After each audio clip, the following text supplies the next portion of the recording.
안녕하세요. 곽인철 아이연구소의 곽인철입니다. 반갑습니다. 오늘은 공상적 사랑과 실천적 사랑에 대해서 얘기를 좀 나눠보도록 할게요. 공상적 사랑과 실천적 사랑이라는 얘기는 그 도스토옙스키가 까라마조프가의 형제들이라는 소설에서 이야기를 처음 했어요. 사랑에는 두 가지 종류가 있다라는 거예요. 하나는 공상적 사랑, 또 하나는 실천적 사랑, 이렇게 두 가지의 사랑이 있는데, 공상적 사랑은 대상이 되게 모호하대요. 나와 너의 관계가 이렇게 분명하게 있지 않다, 이렇게 말을 하고, 방대하고 되게 추상적이고 머릿속에서 하는 사랑이거나 말로 하는 사랑이다, 이렇게 얘기를 해요. 그러니까 예를 들면 인류를 사랑한다, 나라를 사랑한다, 이런 게 사실은 공상적 사랑에 들어간다, 이렇게 얘기를 합니다.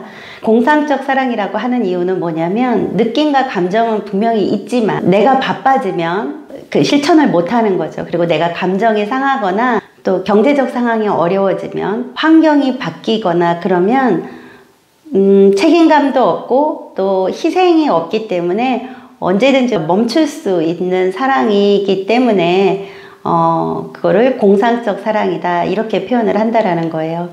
이제 실천적 사랑은 뭐냐면, 눈앞에 단 한 사람을 사랑하는 거에서부터 시작이 되는데, 분명하게 너와 나의 관계가 있다라는 거예요.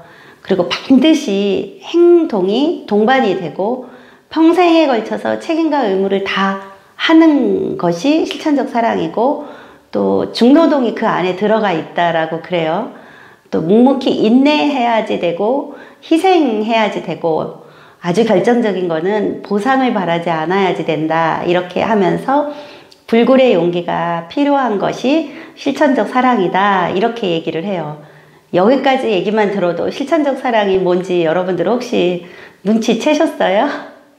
맞아요. 육아가 실천적 사랑의 아주 대표적인 것 같아요.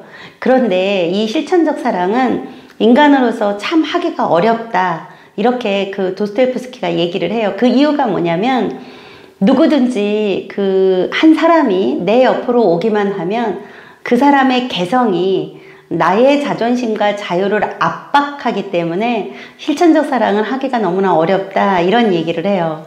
우리가 아이를 임신했을 때는 아이를 낳으면 나는 모유수유를 할 거야, 밤에 울더라도 나는 다정한 엄마가 될 거야, 다정한 아빠가 될 거야, 이런 얘기 하잖아요. 그리고 아이를 잘 달래는 그런 내 모습을 상상으로 그리기도 한단 말이에요. 그런데 막상 아기를 낳고 보면 결코 쉽지 않다라는 거는 이제 경험해 본 사람만이 알아요.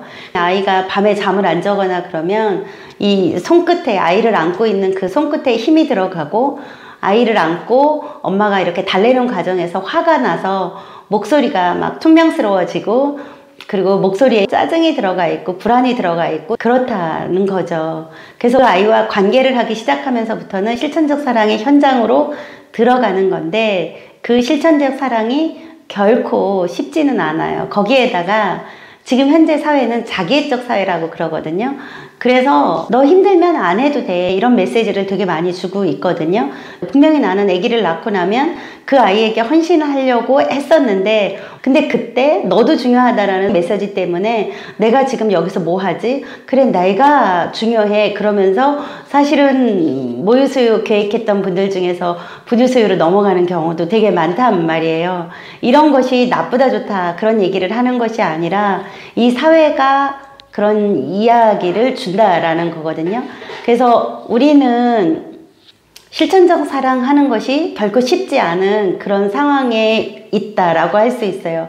아기를 낳으면 굉장한 희생이 따르게 돼요. 정말 잠 못 자게 되고, 그리고 내 생활은 아예 없게 되죠. 그럼에도 불구하고 그게 굉장히 가치가 있거든요. 그 도스토옙스키도 뭐라고 말을 하냐면, 나를 버리면서 희생하는 것은 사실은 잃어버릴 뻔한 내 모습을 회복하는 거다, 이렇게 말을 해요. 그리고 그 과정을 지나면 종국에 가서 가장 행복해지는 것이 바로 내 자신이다, 이렇게 얘기를 합니다. 종국에 가서는 내가 행복해진다라는 거예요. 실천적 사랑이 너무나 어렵지만 실천적 사랑을 하면 가장 행복해지는 사람이 내가 된다, 이렇게 그 도스토옙스키가 얘기를 해요. 불굴의 용기를 가진다라는 것이 도대체 무엇이냐면 24시간 아이에게 내가 육체적인 어떤 노동을 해야지 돼요. 어떤 한 사람에게 24시간을 다 주면서까지 집중했던 시간이 없지 않을까 싶거든요. 근데 그거를 아기를 낳고 나서 하는 거죠. 그래서 여러분들은 이미 불굴의 용기를 가지고 양육을 하고 있어요. 눈앞에 단 한 사람, 그 아기를 사랑하고 있거든요. 그리고 사실 묵묵히 인내하고 희생하면서 행동하고 있는 거죠. 그 중노동을 견디고 있고, 혹시 아기한테 여러분들이 돈 받는 거 원해요? 그렇지 않잖아요. 돈 바라지 않거든요. 보상을 바라지 않는단 말이에요. 그리고 이거를 언제까지 하냐? 20살, 30살 이렇게 그 아이가 다 성인이 될 때까지 목숨이 붙어있는 한 영원히 또 다른 의미에서 내가 계속 주어야지 되는 어떤 존재로서 자식은 남게 된단 말이에요. 이런 실천적 사랑을 하는 데 있어서 수고하고 의미를 가지고 얼마나 가치 있는 일인지 알아야지 된다라는 거거든요. 수유를 하고 씻기고 재우고 보살피고 하는 것이 사실은 굉장한 육체적 노동이거든요. 경제적인 책임도 따르고 직접 교육해야 하고 책임지고 이런 그 과정에서 세상이 안전하다라는 그런 신뢰까지 주어야지 된다라는 거죠. 이런 것을 요즘 부모들은 훨씬 더 많이 자각하고 있거든요. 그리고 그것을 머리에서는 알아요. 머리에서 하려고 애쓰는데 어떻게 해야지 될지 너무나 어려워하죠. 기다려 주어야지 될 때 기다려주지 못하고 그 아이에게 고요함과 차분함, 평화, 안정을 주어야지 될 때 불안을 준다라는 거예요. 그리고 그 아이가 조금 더 잘하기 위해선 인내하는 시간이 필요한데 기다리는 걸 어려워하죠. 수유와 수면의 예를 들겠습니다. 수유에서 기다린다라는 의미는 아이가 입을 벌려서 먹고자 하는 욕구가 있는가를 볼 줄 아는 능력이에요. 그리고 수면에서는 이 아이가 지금 졸려하나? 아, 졸음이 왔구나. 그래서 짜증이 나는구나. 그러면 그 짜증을 기다려줄 수 있는 능력을 말하는 거예요. 아이가 잘 먹지 않을 때 혹은 아이가 먹는 것을 아주 조금 먹고 싫다고 그럴 때 부모는 그 아이에게 고요함과 편안함, 그 다음에 안정을 줘야지 되거든요. 그러니까 즉 이 말은 무슨 말이냐면 아이가 먹기 싫다 그러면 지금 먹기 싫어? 지금 싫다는 거야? 그래, 그럼 엄마가 잠깐 안아줄게. 그리고 1분, 2분 정도 안아서 엄마가 토닥토닥 트름 시켜준 뒤에 다시 한번 고요한 마음으로, 평화로운 마음으로 다시 한번 먹어볼래? 라고 그 아이에게 수유를 시도하는 거죠. 그때 시도하는 엄마의 언어, 말투, 또 아이를 안는 그 손끝의 힘, 수유 쿠션에 앉힐 때의 부드러움, 이런 것이 엄마가 줄 수 있는 고요와 평화입니다.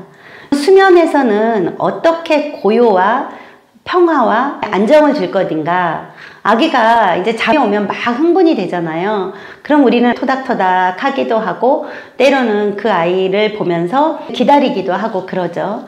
그러면 그때 엄마가 토닥토닥 하는 그 손길이 불안이 있는 엄마들은 이 불안의 손길이 빠르다라는 거예요. 그런데 고요를 주는 엄마들은 엄마가 아이를 토닥토닥 할 때 느리거든요. 토닥, 토닥, 토닥, 토닥 이렇게 하죠. 불안을 주는 엄마들은 톡톡톡톡톡톡톡톡 이러면서 어떤 메시지를 주냐면 이미 엄마의 기운에서, 아빠의 기운에서 빨리 자. 왜 이렇게 안 자? 이런 메시지가 마음 안에 있다라는 거예요. 그런 것을 알아채셔야지 되거든요.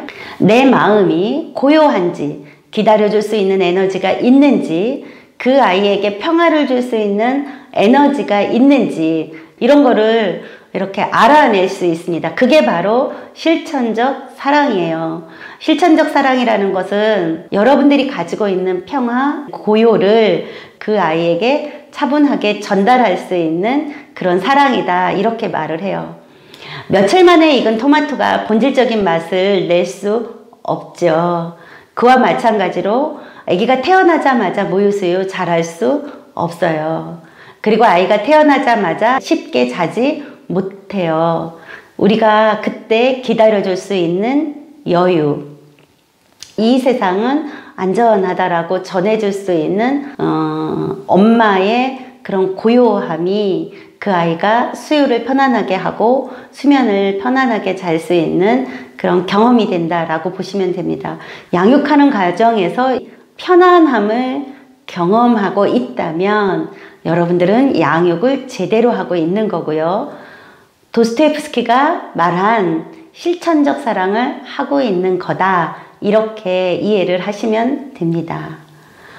실천적 사랑을 하기 위해서 나를 조율하면서 아이에게 엄마의 따뜻한 미소, 부드러운 터치를 하는 여러분들을 응원하고 지지합니다.